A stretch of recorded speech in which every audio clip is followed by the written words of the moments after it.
Lors du dîner d'anniversaire de ma mère, mon père m'a pointé du doigt et a dit « Cet invité n'a plus sa place ici ». Mes cousins ont ri. Ma sœur a levé son verre. Finalement, j'ai souri d'un air narquois et j'ai dit « Ben, le dîner est sur ta carte ». Et je suis parti. 30 minutes plus tard, les serveurs sont revenus avec l'addition, 2800 $. Ma sœur m'a appelé en hurlant. J'ai refusé. Puis ma famille en colère.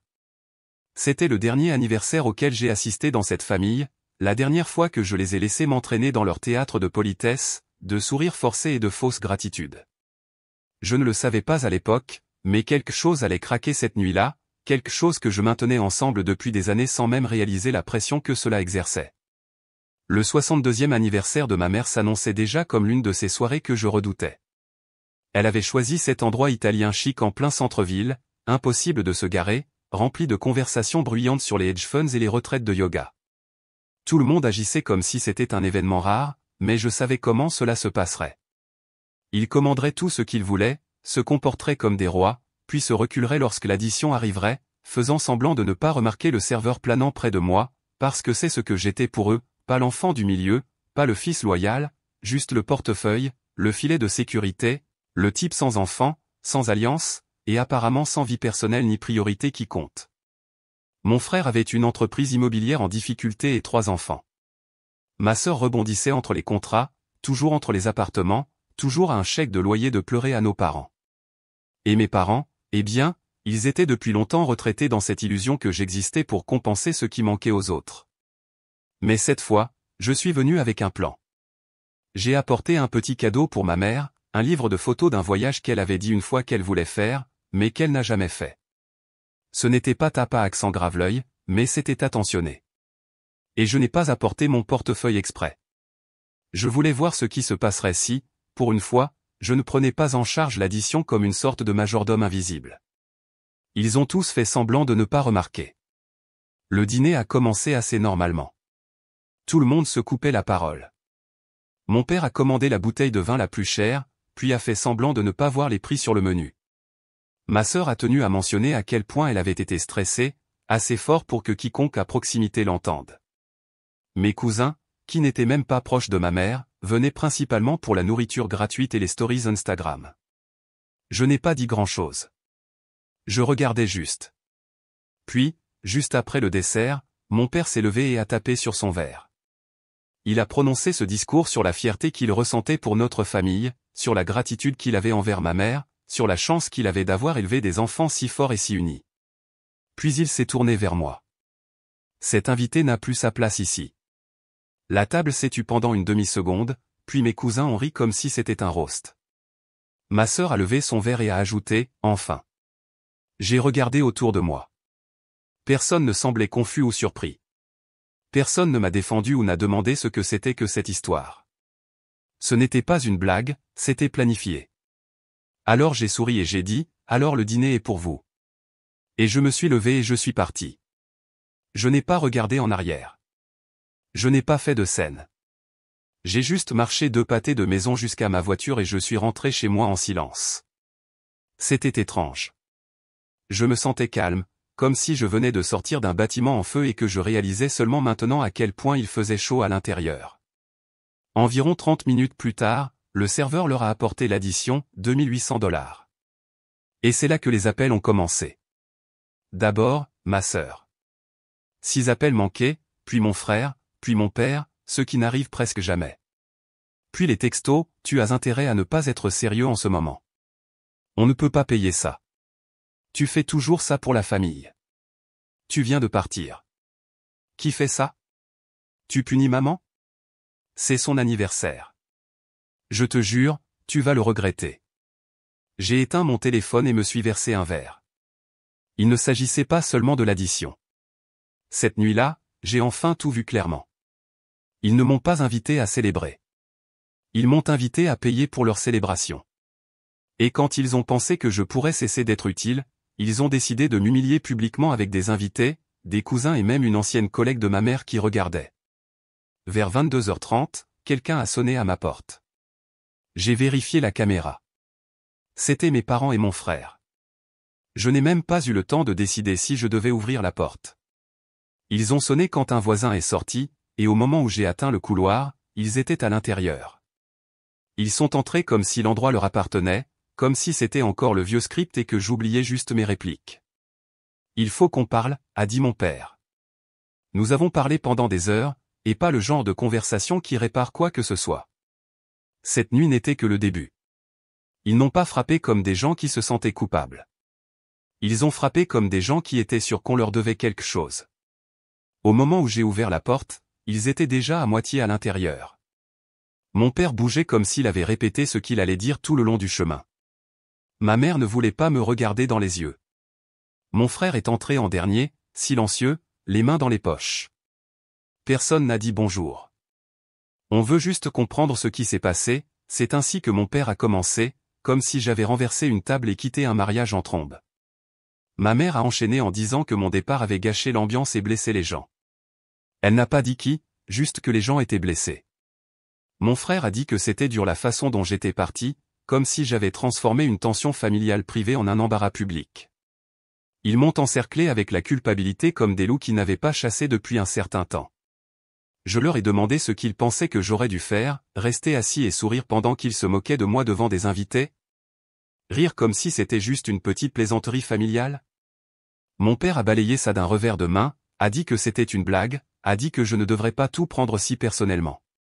Ma mère a dit que ma sœur ne le pensait pas comme ça sonnait. Mon frère a dit que ce n'était pas une question de mots, mais de la façon dont j'avais réagi. C'est là que j'ai réalisé qu'ils n'étaient pas là pour s'excuser. Ils étaient là pour réinitialiser le script? J'avais foiré la pièce. J'avais improvisé. J'étais censé encaisser le coup, peut-être bouder un peu, puis sortir discrètement ma carte de crédit quand l'addition arriverait. Ils n'étaient pas en colère que je sois parti, ils étaient en colère que je n'ai pas payé avant de partir. Quand je n'ai pas répondu, ils sont passés à la partie suivante de la routine. Mon père a mentionné que les temps étaient durs ces derniers temps. Ma mère a dit que le loyer de ma sœur allait augmenter et que cela la stressait. Mon frère a murmuré quelque chose à propos des réparations de voitures. C'était subtil, mais pas vraiment. C'était le moment où j'étais censé dire « Je comprends. Laissez-moi vous aider ». Mais je ne l'ai pas fait. Je leur ai dit que j'en avais assez, que je ne pouvais pas continuer à être celui qui soutenait toute la structure tout en recevant en retour que de l'agressivité passive et du manque de respect. Je leur ai dit que ce qu'ils avaient dit à cette table était une ligne que je ne savais même pas que j'attendais qu'ils la franchissent, et ils l'ont franchie. Le visage de ma mère s'est effondré comme si elle venait de réaliser que ce n'était pas qu'une question de dîner. Mon père a essayé de garder le contrôle de la pièce. Il a demandé si j'étais en train de couper les ponts avec la famille à cause d'un malentendu. Mon frère est resté étonnamment silencieux. Il avait l'air plus mal à l'aise que contrarié, comme s'il venait de réaliser qu'il était venu dans la mauvaise maison pour la mauvaise conversation. J'ai dit que j'avais besoin d'espace, beaucoup d'espace, et que j'avais besoin qu'ils partent. Ils n'ont pas crié. Ils avaient juste l'air confus, comme si je fonctionnais mal d'une manière qu'ils ne pouvaient pas diagnostiquer. Mais ils sont partis. Quand la porte s'est fermée, c'était différent, final. Le silence qui a suivi était le genre de silence qui vient après avoir enfin éteint une machine qui a bourdonné pendant des années en arrière-plan de votre vie. Le lendemain matin, je me suis connecté à mon compte bancaire et j'ai trouvé le virement automatique. Chaque mois, 1 300 $ allaient au loyer de ma sœur. Elle n'a jamais demandé gentiment. Elle a juste pleuré une fois il y a des mois en disant qu'elle allait perdre son appartement, et c'est devenu en quelque sorte mon problème à résoudre. Je l'ai annulé, pas de message, pas d'avertissement. Je ne lui en devais pas un. Elle allait le découvrir bientôt. 4 jours pour être exact. Et quand elle le ferait, je savais exactement comment cette famille réagirait. Ils accuseraient. Ils culpabiliseraient. Ils inventeraient une histoire où c'était moi qui avais changé, celui qui les avait abandonnés, et c'est là que les choses commenceraient vraiment à se désagréger. 4 jours plus tard, la tempête a frappé, comme prévu. Cela a commencé par un texto de ma sœur, loyer rejeté. Que s'est-il passé? Puis est venu l'appel. Je n'ai pas répondu. Elle a appelé à nouveau, puis à nouveau. J'ai finalement mis son numéro en sourdine après la 7e tentative. 1 heure plus tard, ma mère a appelé, ta sœur est en larmes. Elle pourrait être expulsée. Elle ne savait pas que le paiement ne viendrait pas. Pourquoi tu ne lui as pas dit? Je n'ai pas répondu à celui-là non plus parce que la vérité était simple, je ne lui ai pas dit parce que je ne lui devais rien. Pendant plus d'1 an, j'ai payé son loyer, tous les mois sans remerciement, sans faute. Elle n'a jamais considéré cela comme une aide. Elle l'a considéré comme une paix, comme si j'étais juste le fils du milieu célibataire et sans enfant dont la vie existait pour maintenir tout le monde à flot. Et quand elle a porté un toast à mon exil lors de ce dîner, elle n'avait aucune idée qu'elle coupait également son propre filet de sécurité. Mais je suppose qu'ils ont tous supposé que je m'en remettrais, que je me calmerais et reviendrais à mon rôle, comme à chaque fois. Seulement cette fois, je ne l'ai pas fait.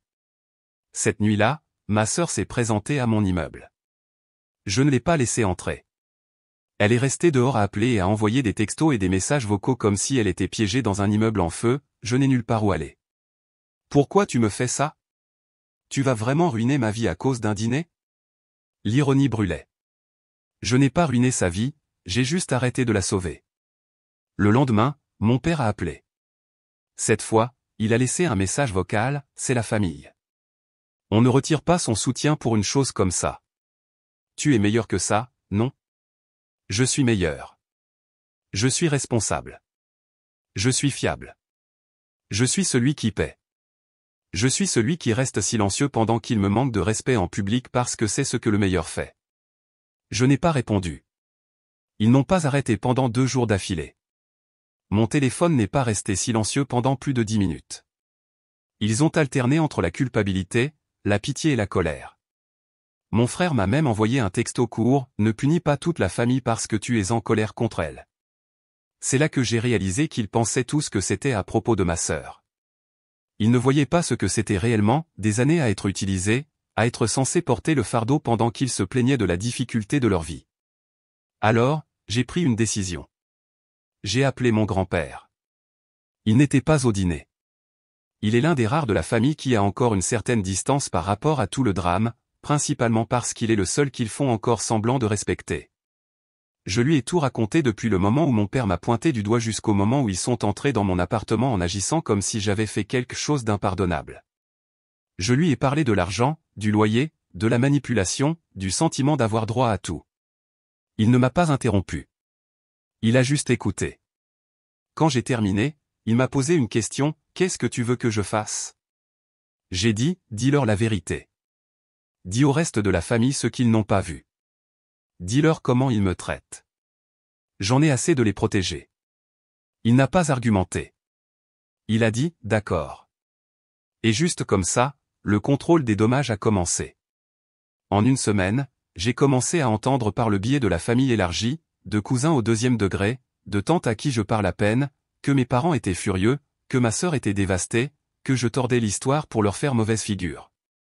Mais voici le truc, je n'ai rien tordu. J'ai juste arrêté de le cacher. Après avoir parlé à mon grand-père, je m'attendais à des réactions négatives, peut-être une nouvelle vague de textos culpabilisateurs ou un de ces messages vocaux dramatiques où ma mère sanglote juste assez pour vous faire sentir comme un criminel, mais rien n'est venu. 3 jours de silence, puis 4. J'ai pensé qu'ils se regroupaient, essayant peut-être de prendre de l'avance sur ce qu'il allait dire. Mais ensuite, mon téléphone a vibré avec un message Facebook de Carla. Carla est une des nièces de ma mère, techniquement ma cousine, mais nous n'avions jamais été proches. Elle est calme, observatrice, a toujours gardé un profil bas lors des réunions de famille, et j'avais l'habitude de penser qu'elle ne prêtait attention à rien. Il s'avère qu'elle prêtait attention à tout. Son message était simple, et j'ai entendu ce qui s'est passé. Je suis vraiment désolé. J'ai toujours su que quelque chose clochait dans la façon dont il te traitait. Cela m'a pris au dépourvu. Je lui ai demandé comment elle le savait, en supposant que ce n'étaient que les commérages habituels qui circulaient, mais elle a répondu rapidement, ton grand-père a tout raconté à tout le monde lors du brunch, il a dit qu'il était temps que les gens sachent la vérité. J'ai découvert plus tard qu'il n'avait pas seulement raconté à quelques personnes. Il a lâché toute l'histoire lors d'un grand brunch familial, une table pleine de familles élargies, y compris des personnes que je n'avais pas vues depuis des années. Pas de mise en place, pas d'atterrissage en douceur, juste les faits. Il leur a parlé du dîner d'anniversaire, de ce que mon père avait dit, de la façon dont ma sœur avait porté un toast à mon exclusion, et de la façon dont ils s'attendaient tous à ce que je paie $2800 tout en se moquant de moi en public. Puis il a expliqué comment je payais le loyer de ma sœur depuis plus d'1 an, et comment ils étaient entrés chez moi en exigeant des réponses, sans jamais penser que peut-être ils étaient le problème. Selon Carla, certaines personnes avaient l'air stupéfaites. Quelques-uns des parents plus âgés ont essayé de défendre mes parents, ont dit qu'il y avait peut-être plus à l'histoire, mais la plupart des gens sont restés silencieux. Apparemment, c'était la façon dont ils l'avaient dit, pas de colère, pas d'effet de manche, juste la vérité pure et simple. Et dans cette pièce, cela avait du poids. Je ne savais pas comment répondre à Carla. J'ai juste dit « merci ». Plus tard dans la soirée, j'ai reçu un texto de mon père « Tu as humilié ta mère ». C'était tout. Pas de questions, pas de reconnaissance de ce qui s'était réellement passé, pas d'excuses, juste que je lui avais fait mauvaise figure. C'est de ça qu'il s'agissait, pas du loyer, pas de l'argent, pas même du dîner. C'était une question de contrôle. Ils étaient en train de le perdre, et ils paniquaient. Je n'ai pas répondu. 2 autres jours se sont écoulés. Puis j'ai reçu un message de la réception de mon immeuble, j'avais un colis. Je n'avais rien commandé, alors j'ai pensé que c'était une erreur de livraison. Mais quand je suis arrivé, j'ai vu la boîte, de taille moyenne, mal scotchée, sans adresse de retour, mon nom écrit au Sharpie. À l'intérieur se trouvait une étrange collection de choses, quelques vieux t-shirts que j'avais oubliés chez mes parents, une tasse à café de l'université, une photo de moi à l'école à 10 ans, et une de ces cartes en papier d'un magasin à $1, complètement vierge à l'exception d'une phrase au milieu. Si c'est ce que tu veux, alors le voici. Pas de nom, pas d'explication, juste ça. C'était mesquin, passif-agressif, mais cela m'a dit tout ce que j'avais besoin de savoir. Ils n'étaient pas désolés. Ils essayaient de transformer ça en mon abandon. J'étais le méchant dans leur nouvelle version de l'histoire. J'ai pris la boîte et je l'ai déposée au centre de dons en bas de la rue. Je n'avais besoin de rien de tout ça. Ce n'était jamais une question d'objet de toute façon. Cette nuit-là, j'ai officialisé la chose. J'ai quitté toutes les conversations de groupe, je me suis retiré de tous les fils de discussion familiaux. J'ai bloqué ma sœur, mon père, ma mère, même mon frère, j'ai changé mon numéro de téléphone et j'ai mis à jour mes informations de contact avec quelques parents qui me traitaient réellement comme une personne.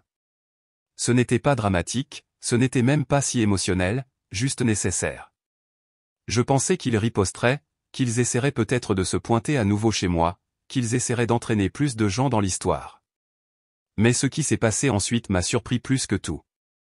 Ils se sont adaptés. Une semaine après que je les ai coupés, j'ai eu des nouvelles de Carla à nouveau. Elle m'a envoyé une capture d'écran de la story Instagram de ma sœur. C'était elle, mes parents et mon frère sur une plage quelque part, des boissons assorties, des faux sourires, des hashtags sur les moments en famille et les pauses bien méritées. Apparemment, mes parents avaient recommencé à couvrir son loyer. Non seulement cela, mais ils voyageaient, publiaient des photos de repas et de cocktails, et reconstruisaient des légendes plus fortes. Les mêmes personnes qui juraient qu'elles ne pourraient pas survivre sans mon aide financière allaient maintenant soudainement très bien, mieux que bien. Et c'est là que ça m'a frappé, ils n'étaient jamais en difficulté, ils m'utilisaient juste parce que je les laissais faire. Quand j'ai vu la photo, j'ai juste regardé fixement. Les voilà, mes parents, ma sœur et mon frère posant sur une plage quelque part qui n'était certainement pas locale. Des couchers de soleil, des cocktails, des cabanas d'hôtel à l'arrière-plan. Des hashtags comme hashtag enfin la paix et hashtag famille forte dans la légende. Ma sœur a identifié un complexe de luxe en Floride. Je ne savais pas à quoi je m'attendais, peut-être à un signe qu'ils étaient en difficulté, à une preuve qu'il me manquait. Mais non, ils avaient l'air mieux que jamais, comme si rien ne s'était passé, comme si je n'avais jamais existé. Ça m'a frappé différemment, pas parce qu'il me manquait, ce n'était pas le cas, plus maintenant, mais c'était la facilité de la chose qui m'a touché, la rapidité. Pendant des années, ils ont construit toute cette histoire sur la difficulté de leur vie, mes parents se serrant toujours la ceinture, ma sœur toujours sur la corde raide, mon frère essayant toujours de faire de son mieux avec le peu qu'il avait. Et maintenant, ils buvaient des colorants congelés et souriaient comme s'ils venaient d'échapper à une prise d'otage. Je n'étais même pas parti depuis 2 semaines. Le soir même, Carla m'a envoyé un message à nouveau. Cette fois, elle a envoyé des captures d'écran, des textos que ma sœur avait transmis à la famille élargie. Dans l'un d'eux, elle disait que j'avais retiré de manière inattendue mon soutien financier et que cela l'avait mise face à une expulsion. Dans un autre, elle insinuait que j'étais émotionnellement instable depuis un certain temps et que je punissais la famille pour être heureuse sans moi. L'ironie était presque impressionnante. Ils allaient mieux sans moi financièrement, émotionnellement, socialement, et pourtant, j'étais en quelque sorte le méchant pour m'en être allé. Je n'ai pas répondu à Carla tout de suite. J'avais besoin de temps pour réfléchir, mais plus je me penchais sur la question, plus quelque chose devenait clair. J'avais passé des années à gérer leur réalité, à payer les choses discrètement, à ne jamais rien dire, à ne jamais dire à personne ce que je faisais pour eux. Et maintenant que je n'étais plus là pour tout filtrer, ils l'interprétaient à leur façon. Ils avaient appris une chose de moi, le silence crée le pouvoir. Mais maintenant, cela se retournait contre moi. Alors, j'ai écrit quelque chose. Ce n'était pas un message de colère, ce n'était pas un coup de gueule, c'était juste la vérité, du début à la fin. J'ai inclus des dates, des montants et des noms. J'ai expliqué comment je payais le loyer de ma sœur tous les mois depuis plus d'1 an, comment j'avais couvert 2 des vacances de mes parents, dont une qu'ils avaient dit à la famille était un cadeau de tous les enfants, comment mon frère m'avait envoyé des listes d'épicerie pour les enfants, et je les avais payées discrètement sans rien demander en retour. J'ai ajouté des captures d'écran des reçus de paiement, non pas pour humilier, mais pour rendre cela réel. Et j'ai terminé ainsi. Je ne suis pas parti parce que j'étais en colère. Je suis parti parce que j'ai finalement compris qu'être utile aux gens n'est pas la même chose qu'être valorisé par eux. Je ne demande à personne de prendre parti. Je ne continuerai tout simplement pas à mentir en restant silencieux. Je l'ai envoyé à 8 personnes, seulement 8, celles que je savais recevoir la version déformée de mes parents, celles qui avaient aimé ces fausses photos de plage et commenté des choses comme « si heureux de vous voir sourire à nouveau ».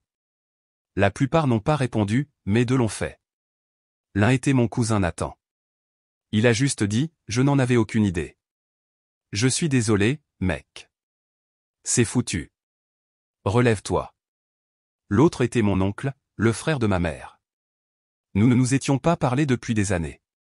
Son message m'a surpris, je me suis toujours demandé pourquoi tes parents te traitaient comme si tu leur devais quelque chose. Maintenant, je comprends. Merci d'avoir dit quelque chose. Plus tard dans la soirée, j'ai reçu un appel d'un numéro inconnu. Je l'ai ignoré. Puis est venu le message vocal. C'était ma mère. Sa voix était froide, pas d'excuses, juste un ton tranchant que j'avais entendu de nombreuses fois auparavant. J'espère que tu es content. Les gens parlent. Tu as suffisamment embarrassé cette famille. Tu as toujours su comment tordre les choses pour te faire bien paraître. Elle a raccroché après ça. C'était tout le message, pas un seul mot sur la vérité de ce que j'avais dit, pas de démenti, juste l'indignation que quelqu'un d'autre l'ait entendu. Et puis la surprise finale, mon grand-père a appelé. Il avait entendu ce que j'avais envoyé. Je m'attendais à ce qu'il soit contrarié, peut-être qu'il me demande de calmer le jeu, mais il ne l'a pas fait. Il a dit, « Tu as dit la vérité. » C'est plus que la plupart d'entre eux ont fait dans leur vie. Cette nuit-là, j'ai mieux dormi que je ne l'avais fait depuis des années, non pas parce qu'ils étaient enfin exposés, pas parce que j'avais gagné, mais parce que pour une fois, je ne faisais plus semblant. Je ne portais pas une culpabilité qui ne m'appartenait pas, et ils ne s'effondraient pas sans moi. Ils prospéraient parce que la vérité était qu'ils avaient toujours eu l'argent, toujours eu le temps, ils ne voulaient tout simplement pas le dépenser pour eux-mêmes, pas quand j'étais prêt à payer la facture. Je n'étais pas le méchant, j'étais juste le plan de sortie. Et maintenant, ils avaient besoin d'un nouveau. Le silence n'a pas duré. 2 semaines après que le message a été envoyé, j'ai reçu une lettre par la poste, une vraie lettre physique, sans adresse de retour, une enveloppe dactylographiée, imprimée sur du papier blanc épais comme une invitation de mariage. Pendant une seconde, j'ai pensé que c'était peut-être un avis juridique. Peut-être qu'il me menaçait maintenant. Mais quand je l'ai ouverte, la première chose que j'ai remarquée, c'était l'écriture manuscrite, celle de mon père, mais elle ne m'était pas adressée. C'était un brouillon destiné à quelqu'un d'autre. La lettre était écrite à un parent, quelqu'un du côté de notre grand-père. C'était une faible tentative de contrôle des dommages. Elle expliquait que j'avais eu une dépression après des années d'isolement, que j'étais devenu amer après avoir été seul pendant si longtemps, et qu'ils avaient fait tout ce qu'ils pouvaient pour me soutenir. Ils ne l'ont jamais envoyée. D'une manière ou d'une autre, elle a fini dans ma boîte aux lettres.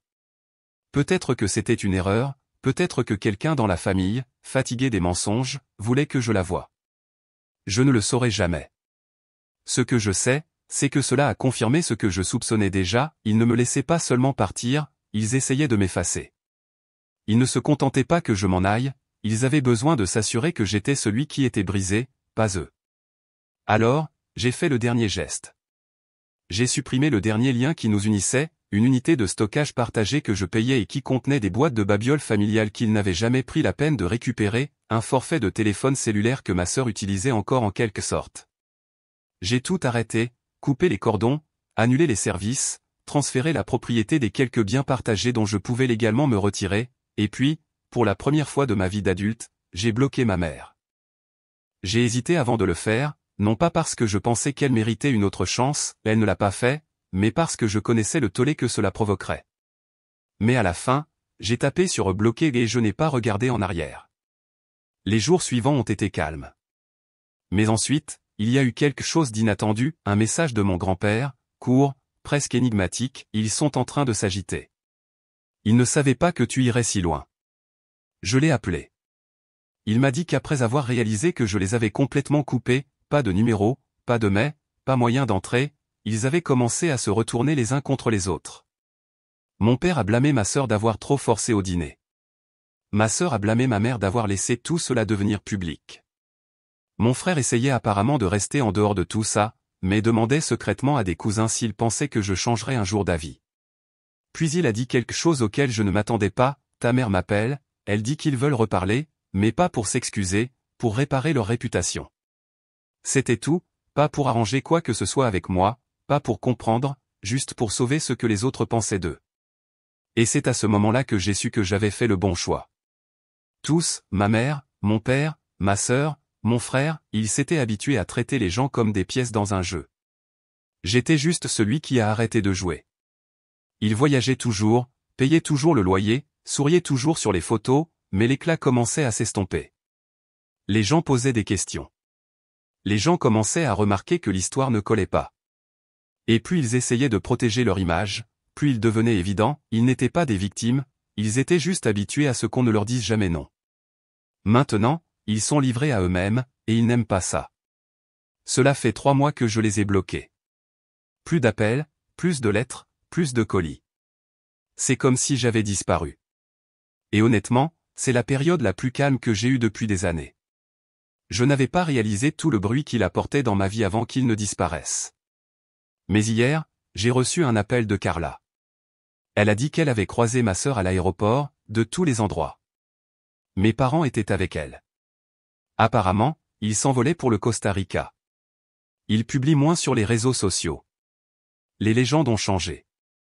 Maintenant, ce ne sont que de vagues citations sur le fait de lâcher prise sur les personnes toxiques et de trouver la force dans l'adversité. Ils essaient clairement encore de contrôler l'histoire, mais vous pouvez sentir le changement. Il n'y a pas de joie derrière ça, juste de l'entretien, a dit Carla. Ma sœur avait l'air fatiguée, pas physiquement, mais usée, comme si la partie performative de tout ça commençait à la tirer vers le bas.